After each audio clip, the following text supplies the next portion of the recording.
Bom dia, esta é a apresentação final dos projetos de IC, PIBIC e PIBIT 2013-2014. O nome do meu trabalho é Fontes Potenciais de Geração de Poluentes Metálicos que desaguam na Baía de Todos os Santos. Meu nome é Matheus Doria Paiva da Conceição e o nome do meu orientador é o professor Armando Tanimoto. Bem, esta é a Baía de Todos os Santos, a segunda maior baía do Brasil, marcada pela sua importância histórica para o Brasil, para a Bahia e para o Brasil. A importância histórica dela vai desde a época do século XVI, onde foram implantados diversos engenhos de cana-de-açúcar. E atualmente, sua importância econômica pelo fato de ser uma área extremamente industrializada desde a década de 50, com a implantação da refinaria da Petrobras, o polo industrial do Camaçari, e na década de 70 pela instalação do Centro Industrial do Subaé. Essas cores representadas neste mapa representam as bacias hidrográficas dos principais rios que desaguam no Baía de Todos os Santos. Então, ao norte podemos ver a bacia do rio Subaé, que é a região em que vamos mais abordar neste trabalho. Então, aqui está a bacia do rio Subaé, que nasce na proximidade da Feira de Santana e passa por Conceição de Jacuípe, Amélia Rodrigues, Santo Amaro e finalmente deságua em São Francisco do Conde.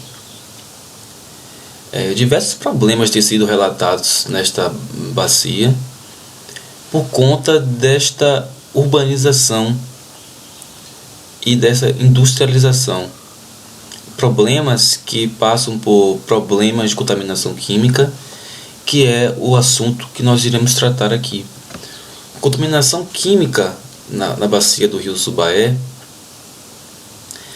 as principais atividades poluidoras são atividades industriais, os lançamentos de esgoto domésticos e a utilização de agroquímicos em plantações e o lançamento de resíduos sólidos sem tratamento adequado.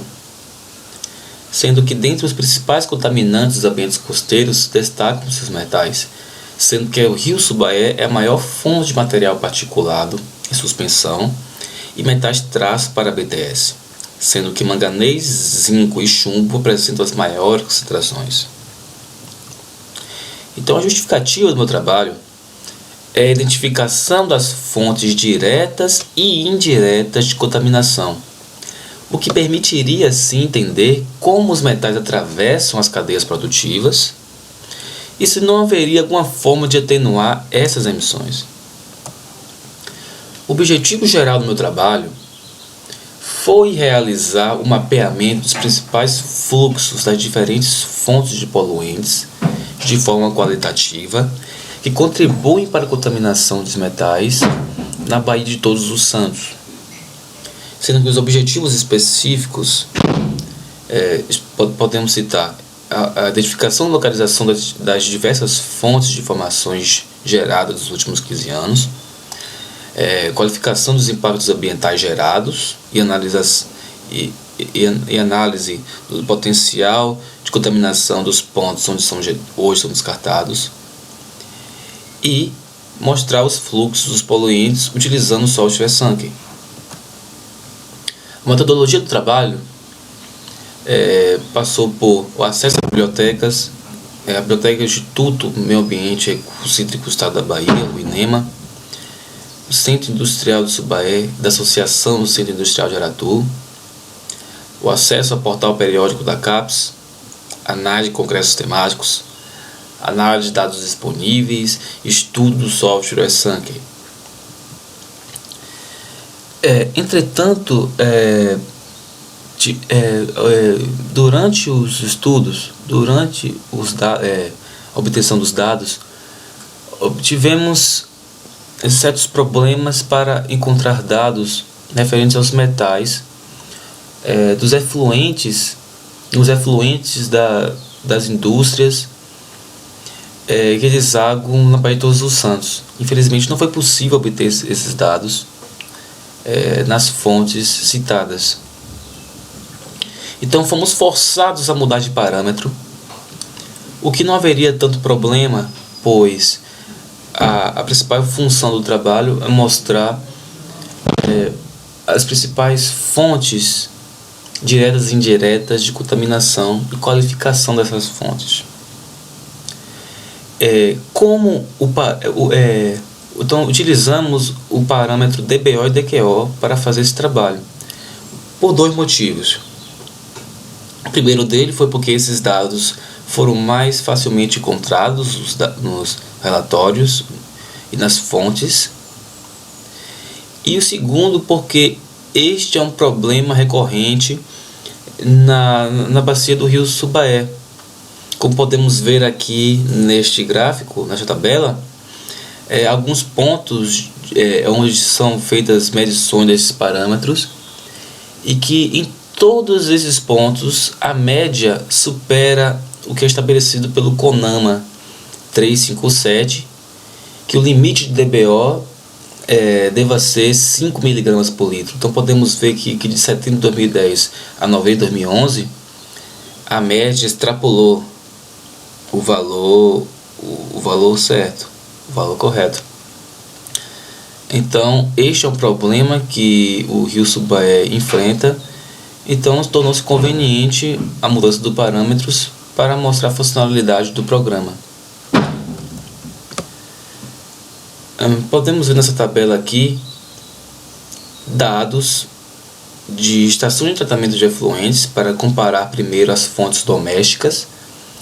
Podemos ver 5 estações de tratamentos em 3 cidades diferentes, que são Santo Amaro, São Francisco do Conde e Feira de Santana. Temos aqui nas duas primeiras linhas o valor de DQO e vazão, que quando confrontados obtivemos o valor de oxigênio que seria necessário para processar a matéria orgânica despejada em quilos por mês. Então podemos ver aqui por essa tabela que a TE do Subaé, na última coluna, que mais contribui para a poluição, segundo este parâmetro, para a região da bacia do Subaé. Então geramos aqui um gráfico com o software Sankey, o qual mostra o quão cada ETE contribui, segundo este parâmetro, para o rio Subaé. Então podemos ver aqui de forma clara o grau de contribuição de todas as ETEs, e vemos que a ETE do Subaé é que realmente contribui mais, segundo o parâmetro do DQO. Bem, olhando os dados obtidos para as empresas, ou seja, fontes industriais, podemos ver aqui o quanto essas 8 empresas contribuem para toda a Baía de Todos os Santos, não somente a região do Subaé, mas agora aqui são empresas que contribuem para toda a Baía de Todos os Santos. Então nós também produzimos um gráfico referente a isso. Só chamando a atenção que aqui as unidades de DBO e DQO estão quilos por dia, ou seja, já está subentendido que essas unidades são referentes às quantidades de oxigênio necessárias para processar essa matéria orgânica. Não precisa fazer nenhum tipo de conversão. Então podemos ver aqui que neste gráfico o quanto cada uma dessas 8 empresas contribuía para Baía de Todos os Santos, seguindo esse parâmetro. Podemos ver que a refinaria da Petrobras, a RLAM, é a que mais contribui. Então, concluindo, a maior fonte doméstica, segundo essa pesquisa, foi a TE do Subaé, localizada em Feira de Santana, com efluente que requer uma carga de oxigênio dissolvido de 37.759,1 kg por mês. A maior fonte industrial foi a RLAM Petrobras, com efluente que requer uma carga de oxigênio dissolvido de 33.391,6 kg por dia, constituiu-se assim como o maior contribuinte de poluição para a BPTS. Então podemos ver aqui, segundo esses dados, que a contribuição da Petrobras em um dia é quase a mesma do que a contribuição da ETE do Subaé, que é a maior fonte doméstica, em um mês. Então podemos ver, fazer uma comparação de como cada uma dessas fontes, né, qual é a mais nociva para a Baía de Todos os Santos. Então, concluindo, o uso do software SANC pode mostrar de forma gráfica e simples as parcelas de contaminação das fontes poluidoras. Apesar de não aplicado para os metais, como previsto anteriormente, o software pode ser usado para outros parâmetros e serviu para mostrar o grau de contribuição das atividades antrópicas nos corpos d'água que desaguam na Baía de Todos os Santos. A sua interface é vantajosa, mostra produzir gráficos com magnitudes variáveis de acordo com os dados iniciais, sem a necessidade de grandes edições de imagem. Permite ainda a edição de vários dados no intuito de estabelecer a comparação. Então essas foram as principais referências utilizadas para o meu trabalho. Gostaria de agradecer à PRPGI, o IFBA, pelo espaço disponível, por todos os recursos, e pela FAPESB pela bolsa fornecida. Muito obrigado.